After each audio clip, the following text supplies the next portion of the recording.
Welcome to our YouTube channel Vision Institute a vision for government jobs. चलते हैं हमारे questions की तरफ।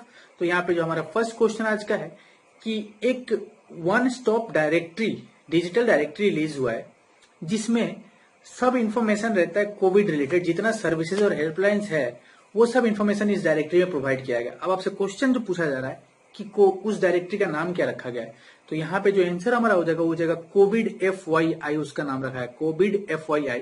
और ये एक ऐसा डायरेक्टरी बनाया गया जिसमें A to Z इंफॉर्मेशन रहेगा रिलेटेड कोविड-19 सर्विसेज और helpline release by official source. जो ऑफिशियल सोर्सेज ने अपना जितना भी हेल्पलाइंस और इन्फॉर्मेशन इसमें रिलीज कर रहे हैं वो सब कुछ इसमें रखा गया है। ये 16 मेंबर्स की टीम ने मिलकर इसको बनाया है, जिसको लीड किया है हमारे एक इंडियन इंस्टीट्यूट ऑफ मैनेजमेंट की एक स्टूडेंट ने, सिमरन सोनी उनका नाम है, कचिकोड में, जो कि केरला में एक इंस्टीट्यूट है, उसी से ये उसकी स्टूडेंट है सिमरन सोनी, उन्होंने इसको लीड किया और ये बना है। एक बहुत ही इंपॉर्टेंट है, जाके आप विजिट कर सकते हैं। आप इससे जितना इन्फॉर्मेशन जो चाहिए आपको या फिर कोई हेल्पलाइन चाहिए, कुछ जरूरत की चीजें चाहिए, कुछ जानना है तो आप इसके थ्रू जान सकते हैं। तो एक बहुत अच्छा स्टेप है by the Indian institute of management जो कि एक तैयार किया गया है। अब चलते हैं हमारे नेक्स्ट क्वेश्चन की तरफ। तो हमारा नेक्स्ट क्वेश्चन है कि एक डिवाइस बनाया है आगरकर रिसर्च इंस्टीट्यूट ने, जो कि पुणे में है, रैपिड डिटेक्शन ऑफ पैथोजेंस। जो पैथोजेंस होते हैं उनका रैपिड डिटेक्शन का एक डिवाइस बना है। अब आपसे पूछा जा रहा है कि उस डिवाइस का नाम क्या है। तो पहले तो समझिए पैथोजेंस होते क्या है। पैथोजेंस उनको कहा जाता है जो डिजीज कॉजिंग माइक्रो ऑर्गेनिजम्स है, उनको ही पैथोजेंस कहते हैं। तो उनका कोई पैथोजेंस कहते हैं, कोई माइक्रो ऑर्गेनिम्स कहते हैं। तो आपको अब डिवाइस का नाम बताना है। तो वो डिवाइस का नाम रखा है बग स्नीफर। बग मतलब क्या होता है, कुछ एरर। तो मान लीजिए कि हमारे बॉडी में कुछ एरर है तो उस एरर को स्नीफर, और स्नीफर आपको पता है कि डॉग के टर्म में यूज करते हैं जो पकड़ता है, जो चीजों को जांच कर लेता है। तो वही एक टर्म को लेके इसको डेवलप किया गया। अब ये जो आगरकर रिसर्च इंस्टीट्यूट है पुणे में, ये एक ऑटोनोमस इंस्टीट्यूट है under the department of science and technology by government of India. उसने एक sensitive low cost sensor detect किया जो कि रैपिडली बैक्टीरिया को डिटेक्ट करता है और जिसका नाम रखा गया है बग स्नीफर। इसको लीड किया धनंजय बोडास ने, जो कि एक टीम के हेड हैं ARI में, और इसका नाम रख दिया गया बग स्नीफर, जो कि बायोसेंसर से यूज करके ये सिंथेटिक पेप्टाइड्स और मैग्नेटिक नैनो पार्टिकल्स के थ्रू इस बैक्टीरिया का प्रेजेंस को डिटेक्ट करता है। और साथ ही साथ आपको बता दें कि ये बहुत टाइम इफेक्टिव है और यहाँ पे ये एक लो कॉस्ट टाइम इफेक्टिव चीज बनाया जो कि फूड बॉर्न पैथोजेंस को भी डिटेक्ट कर रहा है। तो ये बहुत अच्छा रिसर्च आया है बाई ARI पुणे। अगर पूछेगा ARI कहाँ है तो पुणे में हो जाएगा। इसको लीड किसने किया तो धनंजय बोडास ने किया। और कहाँ पे बना तो आगरकर रिसर्च इंस्टीट्यूट पुणे में। चलते हैं हमारे नेक्स्ट क्वेश्चन की तरफ। तो हमारा जो आज का नेक्स्ट क्वेश्चन है कि national list of intangible culture heritage ICH जिसको बोलते हैं ऑफ इंडिया, उसको लॉन्च किया गया है। National list of intangible cultural heritage ICH of India को लॉन्च किया गया by minister of culture independent charge, जिनके पास है minister of culture independent charge, उन्होंने लॉन्च किया। अब आपसे यहाँ से हम क्वेश्चन पूछ रहे हैं कि minister of independent charge for culture India में है कौन। यहाँ से क्वेश्चन आपका है कि minister of independent charge, minister of state for independent charge for culture India के कौन है। तो यहाँ पे जो हमारा आंसर हो जाएगा वो हो जाएगा प्रहलाद सिंह पटेल। प्रहलाद सिंह पटेल या फिर PS पटेल जो है, उन्होंने लॉन्च किया national list of intangible cultural heritage ICH। कहाँ में लॉन्च किया हुआ तो वो न्यू दिल्ली में हो जाएगा। अगर जगह का नाम पूछे कहाँ में, क्योंकि ये जो होता है लॉन्च या फिर कुछ समिट्स होते हैं बहुत इंपॉर्टेंट होते हैं एग्जाम प्रोस्पेक्टिव से, तो अगर पूछेगा कहाँ पे हुआ है तो दिल्ली में हुआ है। अब बता दें कि है क्या कुछ यूनिक इंटेंजिबल कल्चरल हेरिटेज को लेके एक जो ट्रेडिशन है उसको हम यूनेस्को रिकॉग्नाइज करता है। यूनेस्को जो है उसको रिकॉग्नाइज करेगा as intangible cultural heritage of humanity. और इससे हम क्या करते हैं, इस कल्चरल हेरिटेज को एक अवेयरनेस देते हैं, एम करते हैं कि रेज करें अवेयरनेस अमंग द पीपल, ताकि इसको हम प्रिजर्व कर सके, इसको हम अपने एलिमेंट्स को बचा सके डिफरेंट स्टेट्स ऑफ इंडिया में, जो कि इंटरनेशनल लेवल पे इसका प्रोटेक्शन इंश्योर कर सके, ताकि अगर यूनेस्को उसको रिकॉग्नाइज करता है तो उसका प्रोटेक्शन भी यूनेस्को के पास चला जाता है। यूनेस्को उसको रिकॉग्नाइज करता है तो हेरिटेज साइट में आ जाएगा वो। तो इसीलिए इसका हम लोग ऐसे घोषणा किए by the Prahlad Singh Patel, minister of state for culture.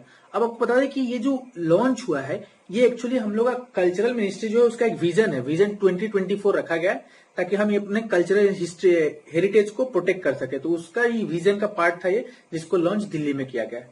चलते हैं आज के हमारे नेक्स्ट क्वेश्चन की तरफ।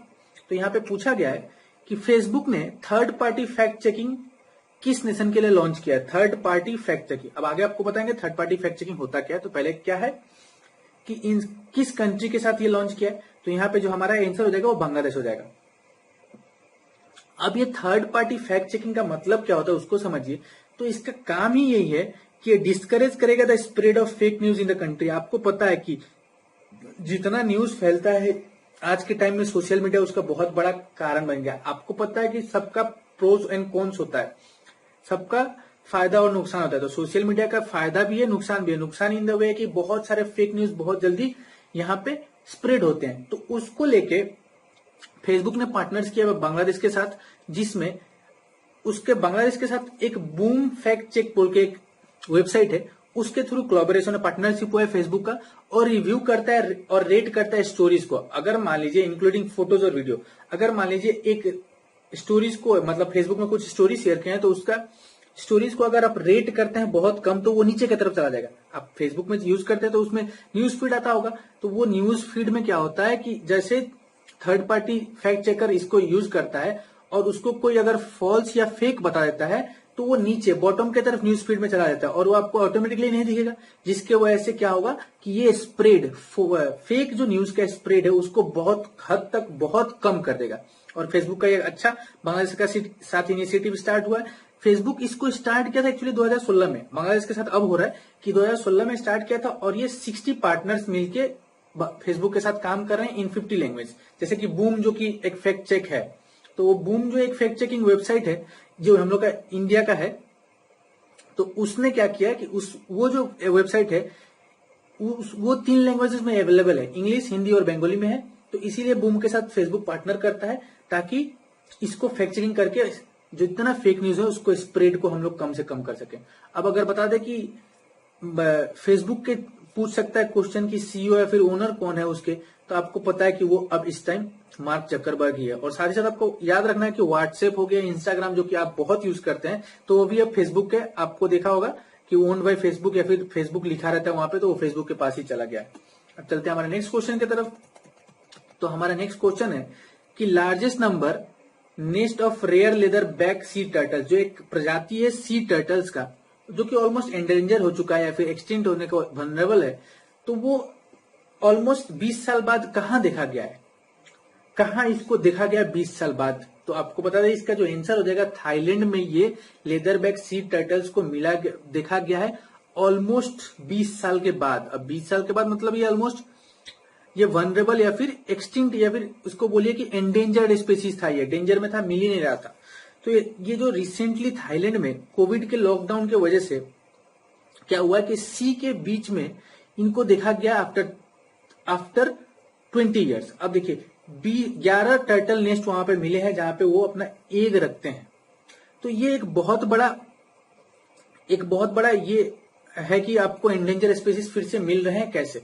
अब ये लॉकडाउन के उम्मीद में क्यों? क्योंकि ऐसा हो सकता है कि जैसे लॉकडाउन हुआ है तो बीचेस में लोग जाना बंद करती हैं, कहीं लोग घूम नहीं रहे, तो हो सकता है उसके थ्रू ये जो कहीं पे थे, मान लीजिए कहीं विलुप्त होने के कगार पे थे, तो अल्टीमेटली ये कहीं बीचेस पे साइड में आए हैं जहां पे उनका एग्स मिला है, जो कि डार्क एरिया उनको चाहिए होता है एग्स को रखने के लिए, तो वहां पे मिला है। तो इसको अब वनरेबल स्पीसीज ग्लोबली तो घोषित हो चुका है, अब ये कंजर्वेशन के लिए हम यूज कर सकते हैं और इसको कंजर्व कर सकते हैं, चाहे थाईलैंड के गवर्नमेंट हो इसके ऊपर जरूर इनिशिएटिव लेगा। तो ये थाईलैंड में मिला है। चलते हैं हमारे आपको नेक्स्ट क्वेश्चन की तरफ। तो आज का जो नेक्स्ट क्वेश्चन है कि किस रिसर्चर्स ने किसको यूज करके डेवलप किया एफिशिएंट लो कॉस्ट इलेक्ट्रोकैटलिस्ट। इलेक्ट्रोकैटलिस्ट जो होता है, कैटलिस्ट के बारे में आपको बताते हैं हम पहले। तो पहले समझ लिया कि ये इलेक्ट्रोकैटलिस्ट क्या होता है। तो इलेक्ट्रोकैटलिस्ट का मतलब, कैटलिस्ट वो होता है जो कि पहले तो कैटलिस्ट, नॉर्मल कैटलिस्ट वो होता है जो कि रिएक्शन में, केमिकल रिएक्शन में पार्ट नहीं लेता है, लेकिन उस रेट का रिएक्शन को इंक्रीज या डिक्रीज करता है। ठीक है, तो कैटलिस्ट का मतलब वो होता है कि जो अल्टर करता है रेट ऑफ द रिएक्शन, लेकिन रिएक्शन में डायरेक्टली वो पार्ट नहीं लेता, रिएक्शन में पार्ट ही नहीं लेता है। तो अब यहाँ पे पूछा है किसके थ्रू एक कैटलिस्ट, इलेक्ट्रो कैटलिस्ट बनाया जो कि लो कॉस्ट है। तो यहाँ पे हो जाएगा फिश का गिल्स। फिश का जो गिल्स है, गिल्स मतलब कि जहां से फिश सांस लेती है, जैसे हम लोग अपने नोज से या फिर माउथ से ब्रीदिंग करते हैं, नोज से जनरली ब्रीथ करते हैं, तो फिश जो सांस या फिर ब्रीथ करती है गिल्स के थ्रू करती है, तो उसका रेस्पिरेटरी ऑर्गन है, तो उसके थ्रू डेवलप हुआ है लो कॉस्ट इलेक्ट्रो कैटलिस्ट। अब कैटलिस्ट के बारे में आपको बता दें कैटलिस्ट क्या है, जो कि केमिकल रिएक्शन में पार्ट नहीं लेता है, ओनली क्या करता है वो रेट इंक्रीज या डिक्रीज करता है रिएक्शन का। तो यहाँ पे साइंटिस्ट है जो कि institute of nano science and technology INST Mohali में जो है, जो department of science and technology government of India के अंडर आता है, तो वो लोग एक एफिशिएंट लो कॉस्ट इलेक्ट्रोकैटलिस्ट फिश के गिल से बना के लाए हैं, जो कि बहुत एनवायरमेंटली फ्रेंडली है for energy conversion devices. Energy convert करने के लिए बहुत एनवायरमेंटली फ्रेंडली ये डिवाइस है, ये बहुत कॉमन है। अब इसमें क्या होगा कि bio inspired carbon nano structure ये ओवरकम करेंगे बोटलनेक जो कि रिन्यूएबल सोर्स के एनर्जी कन्वर्सन के लिए काम आएगा, ठीक है। और इसमें हम लोग यूज कर सकते हैं as a fuel cell, biofuel cell या फिर मेटल एयर बैटरी में। तो एक बहुत बड़ा मूव है कि फिश के गिल से हम लोग लो कॉस्ट इलेक्ट्रो कैटलिस्ट, आप याद रखें कि इलेक्ट्रो कैटलिस्ट हम लोग प्रूव कर लिए हैं, बना चुके हैं, डेवलप कर चुके हैं बाई INST। आपको ये भी याद रखना है किसने बनाया है, ये क्वेश्चन भी हो सकता है। तो INST मोहाली जो कि पंजाब में स्थित है। चलते हैं आज के नेक्स्ट क्वेश्चन की तरफ। 7 नंबर क्वेश्चन में पूछा गया है कि कौन से देश का सेंट्रल बैंक ने रिसेंटली स्टार्ट किया है अपने डिजिटल करेंसी का टेस्ट करने, जिसका नाम रखा है DCEP को डिजिटल करेंसी जो कि टेस्टिंग करना स्टार्ट किया अपने कंट्री में। तो उस सेंट्रल बैंक कौन से देश में है वो सेंट्रल बैंक? तो आपका जो यहाँ पे आंसर हो जाएगा वो हो जाएगा चाइना। जो पीपल्स बैंक ऑफ चाइना है, आप न्यूज में रिसेंटली सुनाएंगे, पीपल्स बैंक ऑफ चाइना ने HDFC में अपना शेयर को बढ़ा दिया है, पहले जो था उससे ज्यादा कर लिया है। तो वही बैंक जो कि सेंट्रल बैंक ऑफ चाइना है स्टार्ट किया है डिजिटल करेंसी टेस्टिंग करना, जिसका नाम रखा गया है digital currency electronic payment DCEP, जिसका नाम रखा है DCEP। अब ये जो बिल्ड हुआ है इसको बिल्ड किया गया ब्लॉकचेन और क्रिप्टोग्राफिक टेक्नोलॉजी के थ्रू, जिसमें चाइना का जो नेशनल करेंसी है रेनमिनी उसको टेस्ट किया जाएगा डिजिटली। आपको यहां से कुछ स्टैटिक बता दे तो वहां के जो प्रेसिडेंट है जी जिनपिंग उनका नाम है, और चाइना का कैपिटल आपको बताते तो वहां पे चाइना कैपिटल अगर आपको पता था वो बीजिंग है। और उसी से रिलेटेड कोविड-19 का न्यूज है, तो कोविड-19 का आउटब्रेक भी चाइना के युहान मार्केट में, वेट मार्केट में हुआ था, जहां पे फर्स्ट केस वहीं पे मिला था चाइना में, ठीक है। चलते हैं नेक्स्ट क्वेश्चन की तरफ। तो हमारा आज का नेक्स्ट क्वेश्चन है कि फिच ने GDP ग्रोथ इंडिया इकोनॉमी का कितना फाइनेंशियल ईयर 2021-20 में अनुमान लगाया। अब देखिए जब कोविड-19 का आउटब्रेक हुआ है तो सब कुछ लॉकडाउन में चला जा चुका है, तो जितने GDP अनुमान एस्टिमेट करने वाले संस्थाएं हैं वो फिर से अपना रिवाइज कर रही हैं GDP ग्रोथ अलग अलग देश का, कंट्रीज का। तो इंडिया का फिच ने कितना बताया, आपसे ये क्वेश्चन यही पूछा गया। तो यहाँ पे जो हमारा आंसर हो जाएगा 1.8% ग्रोथ कर दिया है, जो कि बहुत कम है। आपको बता दें कि फिच सॉल्यूशन ने GDP ग्रोथ फोरकास्ट किया था इंडिया के लिए फिजिकल ईयर 2021 में 2021 में 4.6%, जो कि अब आ गया 1.8% पे। और साथ ही साथ उसने ये भी बताया है कि और भी बहुत हालत खतरनाक होने वाला है, क्योंकि conserve cash एमिड elevated economic uncertainty बना हुआ है पूरा, कि कैसे हम अपना कैश को कंजर्व कर पाएंगे, कैसे बिजनेस को ला पाएंगे, कैसे सोर्सेज को स्टार्ट करें। आप देख रहे हैं न्यूज में कि धीरे धीरे कुछ इंडस्ट्रीज को गवर्नमेंट स्टार्ट करने का कोशिश कर रहा है, क्योंकि पूरा कंट्री शटडाउन में है, तो इससे बहुत ज्यादा हेम्पर हो रहा है। साथ ही साथ उसने चाइना का भी कुछ चेंजेस दिया है अपने GDP में। तो उसने बोला है कि 1.1% रहेगा फ्रॉम 2.6% प्रीवियसली, जो कि चेंजेस आएगा 1.1% का फ्रॉम 2.6%। ये बहुत एक खतरनाक ग्लोबल वर्सनिंग का कंडीशन है इकोनॉमी का आउटलुक का। आपको बता दें कि इतना बड़ा पैंडेमिक, इसीलिए बोलते हैं इसको पैंडेमिक, मतलब कि पैन पूरा वर्ल्ड को पकड़ चुका है, जिसकी वजह से पूरा वर्ल्ड लॉकडाउन में चल रहा है। तो इस आज तक ऐसे वर्ल्ड में कभी हुआ नहीं था, और इसके वजह से इकोनॉमी गारंटी है इसका, जाहिर सा बात है कि बहुत डीप होने वाला है, बहुत जॉब जा चुकी है और जाने वाली है। तो ये बहुत, अब उसको लेके कैसे रिवाइव करते हैं वो अलग अलग लोग उस लेवल पे बैठ के सोचेंगे, बात करेंगे, तो हो सकता है रिवाइव हो, लेकिन अभी के लिए बहुत खतरनाक सिचुएशन बना हुआ सारे देशों के लिए। चलते हैं हमारे आज के नेक्स्ट क्वेश्चन 9 नंबर क्वेश्चन की तरफ। तो 9 नंबर क्वेश्चन में पूछा गया है कि प्रेसिडेंट रामनाथ कोविंद के न्यू सेक्रेटरी किसे अपॉइंट किया गया है, किसको अपॉइंट किया गया? प्रेसिडेंट रामनाथ कोविंद जो कि इंडिया के प्रेसिडेंट है, उनके न्यू सेक्रेटरी को। तो यहाँ पे जो हमारा आंसर हो जाएगा कपिल देव त्रिपाठी। और ये अपॉइंटमेंट रिलेटेड क्वेश्चन आपको बता दें कि बहुत इंपॉर्टेंट होते हैं, एग्जाम प्रोस्पेक्टिव से बहुत ज्यादा इंपॉर्टेंट होता है, चाहे कोई भी एग्जाम हो, उसमें एक अपॉइंटमेंट का एक तो मिनिमम क्वेश्चन रहेगा, लेकिन जैसे कि मान लीजिए स्टेट PSC के एग्जाम है तो उसमें 3 से 4 क्वेश्चन अपॉइंटमेंट रिलेटेड रहते हैं। तो आप बता दें कि इसका आंसर जो था कपिल देव त्रिपाठी को अपॉइंट किया गया as the secretary to prime minister Ramnath Kovind, उनके पर्सनल मिनिस्ट्री ऑर्डर के थ्रू। अब इस जो कपिल देव त्रिपाठी है 1980 बैच के आईएएस ऑफिसर रह चुके हैं, आसाम मेघालय कैडर के, आपको याद रखना है। और ये रिसेंटली एट प्रेजेंट जो है वो चेयरमैन है public enterprises selection board, PESB, public enterprises selection board. और जो appointment committee of the cabinet है जिसको हेड करते हैं हमारे प्राइम मिनिस्टर, उन्होंने इनको अपॉइंट किया है ऑन कॉन्ट्रैक्ट बेसिस, जबकि प्रेसिडेंट जो कि प्रेसिडेंट रामनाथ कोविंद के सेक्रेटरी रहेंगे।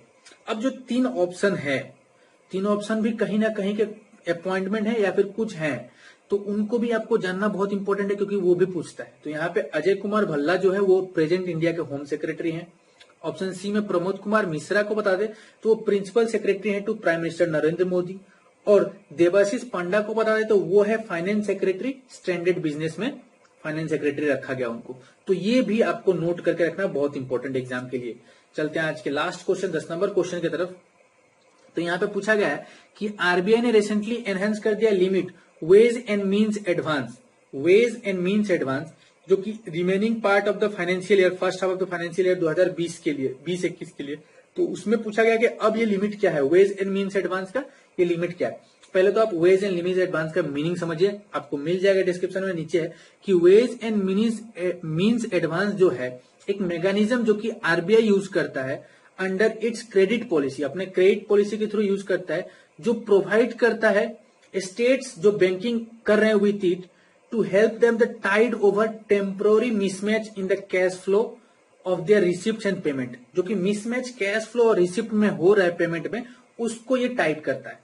अब होना जाहिर सा बात है कि कोविड-19 का आउटब्रेक है तो इसमें मिसमैच होना ही है, कुछ ना कुछ दिक्कतें आने वाली है। तो इसमें पूछा गया है कि वो न्यू लिमिट क्या कर देगा, पहले क्या था अब लिमिट क्या कर देगा। तो यहाँ पे जो अब हो जाएगा कि 60% का शार्प ग्रोथ किया है आरबीआई ने और अब कर दिया 2 लाख करोड़ रुपीस का, जो कि पहले 1.2 लाख करोड़ था, इसको अब 2 लाख करोड़ कर दिया आरबीआई ने। आपको बता दें कि एक बहुत बड़ा हाइक है फाइनेंशियल ईयर 2020-21 के लिए किया गया। इससे रिलेटेड कुछ स्टैटिक आपको बता दें तो स्टैटिक क्या हो सकता है। स्टैटिक में आरबीआई का गवर्नर तो शक्तिकांत दास, 4 जो डेप्यूटी गवर्नर के नाम कमेंट में बोले थे, कल के होमवर्क में था, तो अजय ने बिल्कुल सही आंसर दिया है। तो वो 4 डेप्यूटी गवर्नर के नाम वहां पे मिल जाएगा आपको। उनका नाम माइकल डी पात्रा है, पीपी कानूनगो है, MS स्वामीनाथन है और एक महेश कुमार जैन। ये 4 डेप्यूटी गवर्नर ऑफ इंडिया भी हैं। और ये जो शक्तिकांत दास है वो 25th गवर्नर ऑफ आरबीआई है, उसका हेडक्वार्टर मुंबई में है। तो ये था कुछ 10 मोस्ट इंपोर्टेंट क्वेश्चंस आपके लिए जो कि करंट अफेयर्स बेस्ड हैं और एग्जाम में बहुत इंपॉर्टेंट होते चले हैं। तो कृपया हमारे वीडियो के साथ जुड़े रहिए और लाइक करते रहिए हमारे वीडियोस को। और अगर सब्सक्राइब नहीं किया तो सब्सक्राइब कर लीजिए हमारे चैनल को, अविजन इंस्टीट्यूट को। Thank you very much.